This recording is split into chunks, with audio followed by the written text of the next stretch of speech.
கண்மணி தகவல்கள் சேனல் நேயர்கள் அனைவருக்கும் வணக்கம். உழைப்பும் உண்மையும் உயர்ந்த எண்ணமும் நிறைந்த காலம் அது. நான் திரையுலகில் நுழைந்த காலத்தை நினைக்கும் பொழுதே அது மிகவும் பிரமிப்பானது. அல்லும் பகலும் உழைத்த அந்த காலத்தை நான் இன்று ஓய்வாக இருக்கும் இந்த தருணத்தில் அசை போடும் பொழுது அது ஒரு பொற்காலம்தான் என்கிறார் டி.ஆர். ராஜகுமாரி அவர்கள். அந்த பசுமையான நினைவை அசை போடும் பொழுதே நெஞ்சமெல்லாம் மகிழ்ச்சியாகத்தான் இருக்கிறது. புதிய புதிய ஒளியை சவுண்டு அதில் பயன்படுத்தியும் அந்த படம் வெளிவராமல் போனது நான் நடித்த முதல் படமான குமார குலோத்துங்கன். இப்படத்தில் நடித்த பொழுது என் பெயர் ராஜலட்சுமி, ராஜாயி என்று அழைப்பார்கள். என் பெயரும் ராஜாயிதான். நான் நடிக்க வந்த சமயத்தில் டி.பி. ராஜலட்சுமி வெகு பிரபலமாக இருந்தார். ஆனால் ஒரு ஒற்றுமை எங்கள் இருவருக்கும். நாங்கள் இருவரும் தஞ்சை தரணியில் பிறந்தவர்கள். எனது முதல் படம் குமார குலோத்துங்கன் தயாரிப்பாளர் ராஜாராவ் அவர்கள்தான் எனக்கு ராஜகுமாரி என்று பெயரை வைத்ததுடன் அந்த பெயரும் நிலைத்து எனக்கு பேரும் புகழையும் பெற்று தந்தது என்கிறார் டி.ஆர். ராஜகுமாரி அவர்கள். எனது பாட்டி குஜலாம்பாள் புகழடைந்த பாடகியாக இருந்தாலும் குடும்ப வறுமையே சினிமாவிற்கு நுழைய காரணமாய் அமைந்தன. அதன் பிறகு 3 படங்களில் நடித்தேன். 3ம் சுமார்தான். கே. சுப்பிரமணியன் இயக்கிய கச்ச தேவயானி புகழை பெற்று தந்தன. பிறகு தொடர்ந்து படங்கள் வந்தன. நான் நடிக்க வந்த நேரம் சினிமா ஷூட்டிங் போய்விட்டு வருவதே பள்ளிக்கூடம் போய் வருவது போலத்தான். கே. சுப்பிரமணியன் அவர்கள் ராஜலட்சுமி அவர்களின் கண்ணழகை கண்டுதான் நடிக்கவே அழைத்து வந்தார் சென்னைக்கு. காலையில் கிளம்பினால் ஒரு கம்பெனியில் ஒத்திகை என்றால் மற்றொரு கம்பெனியில் படப்பிடிப்பு. இப்படியாகத்தான் நாட்கள் நகரும். மாறி மாறி வேலை செய்து கொண்டே இருந்தாலும் பெரிய நிம்மதி இருந்தது என்கிறார் முதல் கனவு கன்னி, முதல் கண்ணழகி டி.ஆர். ராஜகுமாரி அவர்கள். கொத்தமங்கலம் சீனு மற்றும் சுப்பு இவர்கள்தான் என்னுடன் நடித்த முதல் நட்சத்திரங்கள். நடிகர், நடிகை, வசனகர்த்தா, கேமராமேன், லைட் பாய் என்ற அனைவரும் ஒரே குடும்பத்து ஆட்கள் போலத்தான் பழக்க வழக்கமும் அன்பும் இருக்கும். சாப்பாடு கூடத்தான் இப்படி. யார் வீட்டில் இருந்து சாப்பாடு வந்தாலும் நாங்கள் யார் வேண்டுமானாலும் சாப்பிடுவோம். அங்கே துளியும் வருத்தமும் இருக்காது.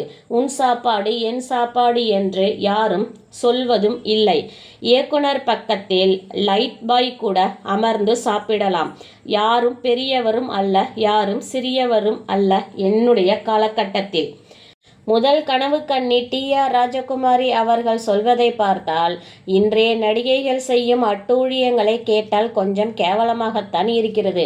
அதிலும் சில நடிகைகள் தனி கேரவன், தனி சமையல் ஆள், தனி சாப்பாடு, தனது குழந்தைகளை கவனித்து கொள்ளக்கூட ஆள் என யாரோடும் பேசாமல் இருக்கிறார்கள். அதுவும் கேரவனுக்குள்.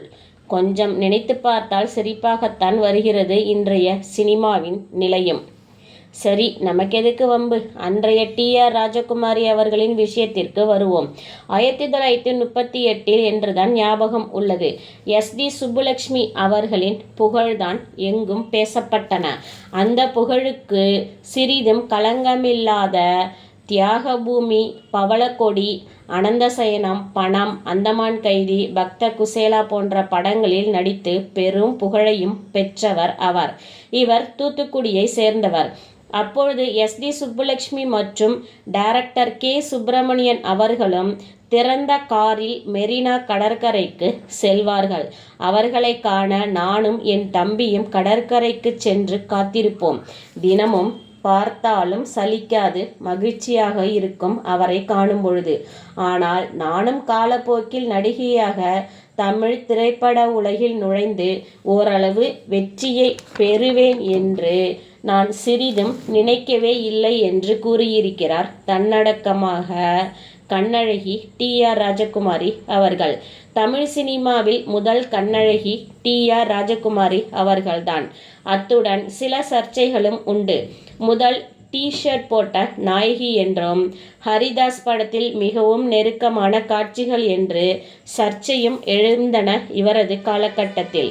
நான் அன்றைய காலகட்ட எல்லா நடிகர்களோடும் நடித்திருந்தாலும் அவர்கள் நடிகராய் மட்டுமல்லாது நடிப்பு, பாட்டு, கத்தி சண்டை, சிலம்பலாம்பால் புகழடைந்த அனைத்து கலைகளையும் கற்று வைத்திருந்ததும் பெரும் புகழுடைய காரணமாய் அமைந்தன.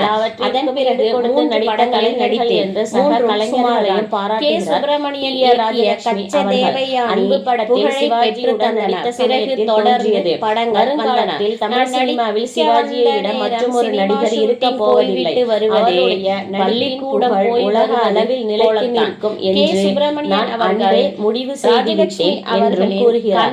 தமிழ் நட்சத்திரமாக மட்டுமே பெயர் பெற்று வந்த இந்திய நட்சத்திரமாக, இன்னும் சொல்ல போனால் சர்வதேச நட்சத்திரமாக மாற்றியது மற்றொரு கம்பெனியில் படப்பிடிப்பு. இப்படியாகத்தான் நாட்கள் நகரும். மாறி மாறி வேலை செய்து கொண்டே இருந்தாலும் பெரிய நிம்மதி இருந்தது என்கிறார்.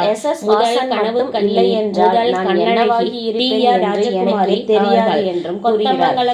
இவரின் மிக பிரம்மாண்ட படைப்பு இவர்கள்தான் என்னுடன் நடித்த அதன் முதல் நட்சத்திரங்கள். நடிகர், நடிகை, வசனகர்த்தா, கேமராமேன், லைட் பாய் என்ற அனைவரும் ஒரே குடும்பத்து ஆட்கள் போலத்தான் பழக்க வழக்கம்தான் அன்பும். ஆனால் வாசன் அவர்கள் எதையுமே யோசிக்கவில்லை. யார் வீட்டில் இருந்து சாப்பாடு வந்தாலும் நாங்கள் யார் எதைமானாலும் சாப்பிடுவோம். அங்கே துளியும் வருத்தமும் இருக்காது. சாப்பாடு என் சாப்பாடு என்று அனைத்து கலைஞர்களும் இல்லை. இயக்குனர் பக்கத்தில் லைட் பாய் கூட மலையேற சாப்பிடலாம். யாரும் எதை செய்ய வேண்டும், யாரும் சிறியவரும் அல்ல. என்னுடைய காலகட்டத்தில் அப்பட வெற்றி ராஜகுமாரி அவர்களை சொல்வதை பார்த்தால் இருந்தது. உழைப்பிற்கு தகுந்த பலனை கண்ணெதிரே கண்ட பொழுது மகிழ்ச்சியை அளவிட முடியாது என்றும் கூறுகிறார் டி.ஆர். ராஜலட்சுமி அவர்கள். சந்திரலேகா படத்தை முடித்து வெளியே வரும்போது ஒரு குடும்பத்தை பிரிந்த தாக்கமே எனக்கு இருந்தது. இப்படம் ஹிந்தியிலும் வெற்றி கொண்டாட்டத்தை கண்டபோது கூட நான் எங்கும் போனதே இல்லை. பம்பாய், கல்கத்தா, டெல்லி என்று நான் சென்றதும் இல்லை. அதெல்லாம் எங்கு இருக்கிறது என்று கூட எனக்கு தெரியாது. ஆனால் என்னுடைய படம் இங்கெல்லாம் வெற்றி பெற்றது. நடிக்க ஆரம்பித்ததில் இருந்து ஓய்வின்றி தான் உழைத்திருக்கிறேன். தற்போது நடிகை கே.ஆர். விஜயா அவர்கள் ஞாயிற்றுக்கிழமைகளில் ஓய்வெடுத்த முதல் கதாநாயகி நான் தான் என்று பேட்டிகளில் கூறுகிறார்.